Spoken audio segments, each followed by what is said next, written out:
Shalom, salam damai sejahtera bagi saudara sekalian dimanapun saudara berada pada saat ini.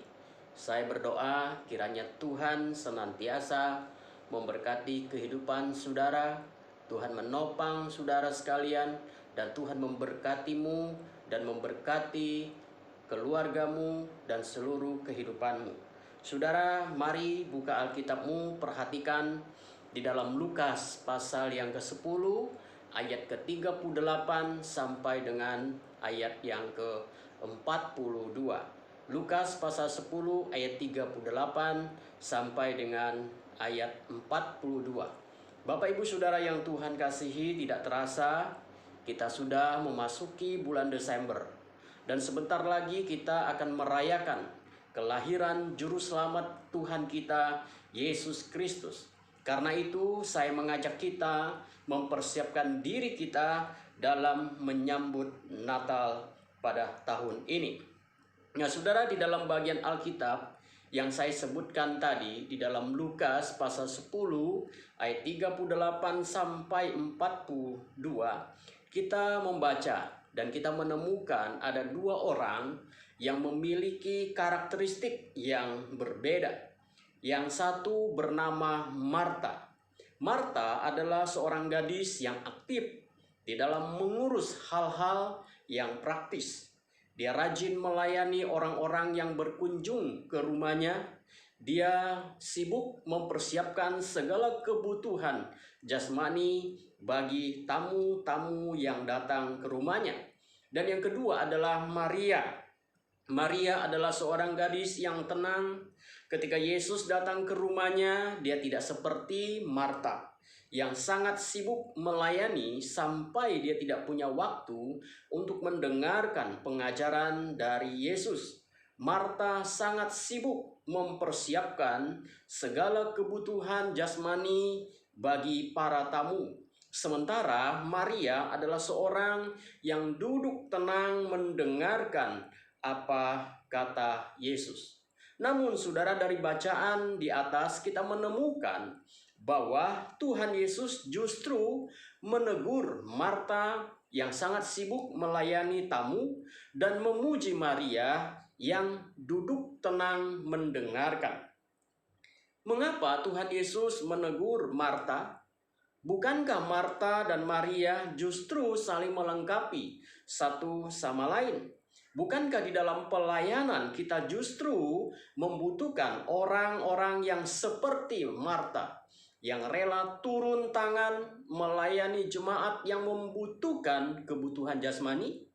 Bahkan bukankah seharusnya Tuhan Yesus memuji Marta yang rela turun tangan mempersiapkan segala sesuatu untuk melayani tamu-tamu yang hadir, termasuk Yesus sendiri yang hadir di rumah Marta pada waktu itu. Saudara, jika itu kita, mungkin kita justru akan memuji Marta karena Marta bersedia melayani para tamu sehingga para tamu terlayani dengan baik. Dan mungkin kita malah akan mempersalahkan Maria yang tidak mau membantu, hanya duduk manis di kaki Yesus seperti orang yang ingin cari muka atau cari perhatian atau bersikap manja. Namun saudara, justru Tuhan Yesus bersikap sebaliknya.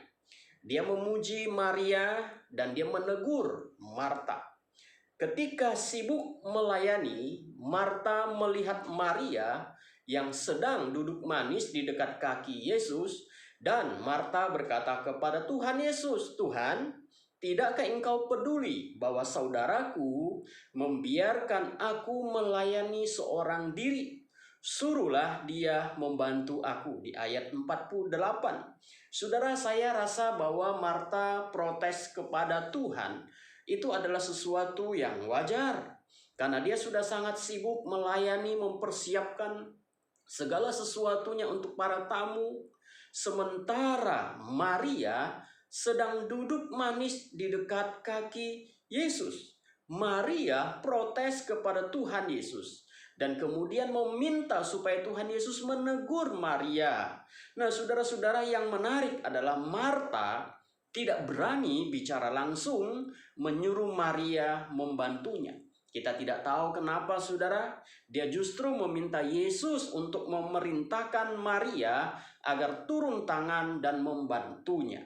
Tetapi respon Yesus justru tidak sesuai harapan Marta. Ayat 41 berkata, tetapi Tuhan menjawabnya, Marta, Marta, engkau khawatir dan menyusahkan diri dengan banyak perkara. Tetapi hanya satu saja yang perlu. Maria telah memilih bagian yang terbaik yang tidak akan diambil daripadanya. Saya yakin Tuhan Yesus menegur Marta bukan karena Marta salah dalam urusan melayani para tamu, atau pelayanan melayani para tamu tidak diperlukan. Tetapi yang dipermasalahkan oleh Tuhan Yesus adalah sikap Maria dan timing Maria di dalam melayani. Saya ulangi saudara, bukan karakter Maria yang disalahkan, yang ditegur oleh Yesus, tetapi sikap Maria dan juga waktu di mana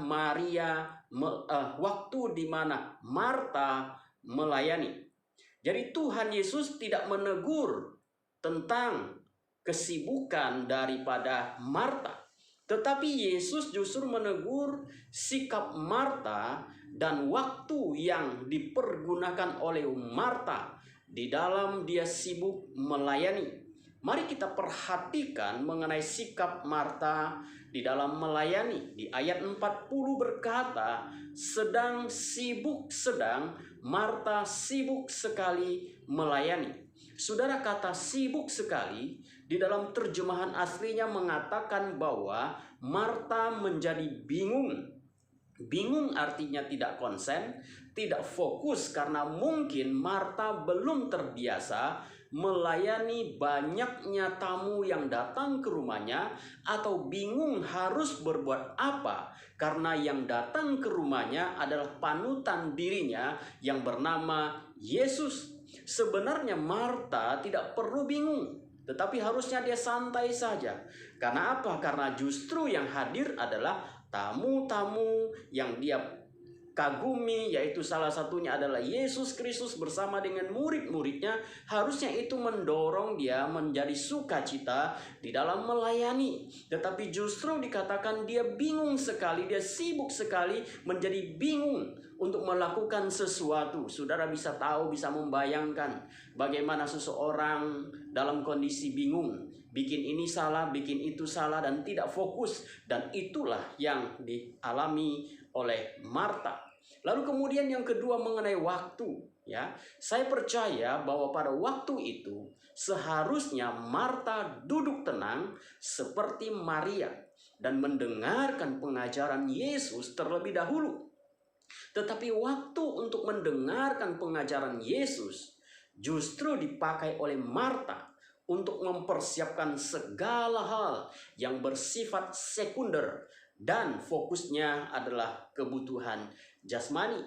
Kebutuhan jasmani itu penting, tetapi harus ada tahu prioritas di mana yang sesungguhnya yang lebih penting. Artinya saudara, timing atau waktu di mana Marta di dalam melayani dengan sibuk, dengan bingung, itu tidak tepat. Di waktu yang seharusnya dipakai untuk bersekutu bersama, mendengarkan pengajaran Yesus, justru dia sibuk untuk urusan lainnya. Di saat dia harus mendengarkan firman Tuhan, justru Marta sibuk untuk urusan yang sekunder. Bukankah hal yang dilakukan oleh Marta juga banyak dilakukan oleh kita? Di saat kita harus mendengarkan firman Tuhan, kita justru memakai waktu itu untuk sesuatu yang harusnya bisa kita tunda. Kita perlu belajar menentukan prioritas di dalam hidup kita. Ada waktunya untuk menyediakan segala sesuatu. Ada waktu kita harus menyediakan telinga kita untuk mendengarkan firman Tuhan dengan serius. Ada waktu untuk urusan-urusan lain yang bisa mendukung pelayanan kita. Dan Marta justru melakukan yang sebaliknya. Di saat dia harus mendengarkan firman Tuhan, tapi di saat itu dia justru sibuk untuk urusan lain. Saudara-saudara, saya sering menemukan bahwa ketika ada acara-acara besar di gereja, baik itu perayaan Natal, perayaan HUT gereja, biasanya saudara panitia Natal, panitia HUT gereja, atau panitia KKR itu mondar-mandir pada waktu di mana mereka seharusnya mendengarkan firman Tuhan. Tetapi justru mereka sibuk untuk urusan-urusan yang lainnya. Bahkan saudara, saya pernah menghadiri satu momen besar, yaitu KKR yang besar di satu gereja. Dan ketika waktu pemberitaan firman Tuhan, beberapa orang panitia KKR justru mereka bukannya mendoakan agar pembicara berkhotbah, Roh Kudus bekerja, dan kemudian banyak orang bertobat terima Yesus Kristus. Tetapi yang dilakukan justru apa? Panitia-panitia ini justru apa? Ngobrol di luar, tertawa, hihi haha, dan kemudian mereka terkesan tidak menghormati jam pemberitaan firman Tuhan. Sesungguhnya pada waktu itu mereka sebagai panitia yang menyelenggarakan terciptanya KKR pada waktu itu atau apapun acara gereja besar, harusnya kita sebagai panitia mendekatkan diri kepada Tuhan, berdoa dengan sungguh-sungguh kepada Tuhan, dan fokus kepada Tuhan, memohon supaya Tuhan bekerja agar di momen-momen besar tersebut Allah bekerja melawat setiap orang yang hadir, sehingga acara kita memberkati orang-orang yang hadir. Tetapi justru saudara terkesan panitia ini tidak peduli dengan pemberitaan firman Tuhan. Saya tidak tahu alasan mereka. Mungkin mereka sudah merasa lebih rohani, mungkin mereka sudah merasa lebih dewasa, mungkin mereka sudah merasa lebih hebat dari yang lain. Tapi yang justru yang dilakukan harusnya mereka berdoa kepada Tuhan. Nah, Marta justru melakukan itu di saat dia harus mendengarkan firman Tuhan, tapi justru dia sibuk untuk melayani kebutuhan-kebutuhan sekunder. Sementara Maria tidak demikian. Maria adalah orang yang bijaksana di dalam melihat kesempatan, dan dia tidak membiarkan kesempatan itu lewat di dalam hidupnya. Mengapa saya katakan demikian? Karena sebentar lagi Yesus akan disalibkan. Dan ini adalah momen terakhir Yesus mampir ke rumahnya. Dan kalau kesempatan ini dilewatkan, maka seumur hidup Maria tidak akan menemukan kesempatan itu. Dan dia tahu kesempatan itu, dan dia memanfaatkan kesempatan itu untuk mendengarkan firman. Yang kedua, Maria tahu prioritas hidupnya. Dia memilih untuk duduk di bawah kaki Yesus. Dia mengutamakan masalah-masalah rohani. Sedangkan Marta tidak. Marta sibuk melayani urusan nomor 2, makanan dan minuman. Sementara Maria mengutamakan persekutuan dengan Tuhan. Karena dia tahu bahwa saat itulah dia harus mendengarkan firman Tuhan. Nah, saudara-saudara yang Tuhan kasihi, itulah Maria yang saya sudah bahas di dalam video minggu yang lalu. Saudara-saudara, mari kita belajar dari Maria yang tahu menentukan prioritas hidupnya. Ada waktu dia mendengar firman, dia mendengar. Tidak seperti Marta. Marta harusnya waktu itu dia mendengar firman, tapi dia sibuk urusan yang lain. Saudara, Yesus berkata, manusia hidup bukan dari roti saja, tapi dari setiap firman yang keluar dari mulut Allah. Kita semua membutuhkan firman. Kita semua membutuhkan firman menuntun hidup kita, mengarahkan hidup kita, meneguhkan kita. Apalagi di hari-hari terakhir ini, saudara, kita tidak tahu dunia akan seperti apa. Tetapi yang jelas bahwa ada waktu untuk mendengar firman. Kita dengarkan firman Tuhan dengan baik, dengan serius, dengan sungguh-sungguh. Kiranya Tuhan memberkati saudara sekalian. Di dalam kita mempersiapkan diri menyambut Natal, menyambut kelahiran Yesus Kristus, mari kita siapkan diri kita, siapkan hati kita untuk mendengarkan pesan Tuhan di dalam bagi hidup kita. di dalam kita merayakan Natal yang sebentar lagi. Tuhan Yesus memberkati saudara sekalian. Amin. Mari kita berdoa. Bapa di dalam surga, kami bersyukur Tuhan untuk firman-Mu yang kami dengar pada sore hari ini. Kami boleh belajar Tuhan dari Marta, dari Maria yang tahu prioritas di dalam dia mengikut Tuhan. Ada waktunya dia sibuk, ada waktunya dia mendengar firman. Dan pada waktu yang tepat dia mendengar firman, dia melakukannya. Dan Marta, dia memang sibuk di dalam melayani. Dalam gereja dan pelayanan kami membutuhkan orang-orang seperti Marta. Tapi biarlah kami juga sadar bahwa ada waktunya kami berhenti dari segala kesibukan kami untuk mendengar firman Tuhan. Dan ada waktunya kami benar perlu sibuk untuk mengurus pelayanan-pelayanan yang lain. Tolong kami Tuhan supaya kami tahu menentukan prioritas dan waktu yang tepat. Terima kasih Tuhan, kami bersyukur. Berkati saudara-saudara kami yang mendengarkan video ini, menyaksikan video ini, dimanapun mereka berada, apapun yang mereka hadapi, pergumulan yang mereka sedang alami. Mari Tuhan, Kau jamah hati mereka, Kau jamah hidup mereka. Mari Tuhan, Engkau yang menyapa mereka, menyentuh hati mereka, supaya mereka diteguhkan dan mereka diberkati. Terpujilah nama-Mu Tuhan. Dengarkan doa kami, demi nama Tuhan kami, Yesus Kristus kami berdoa. Amin. Tuhan Yesus memberkati saudara sekalian. Haleluya. Amin.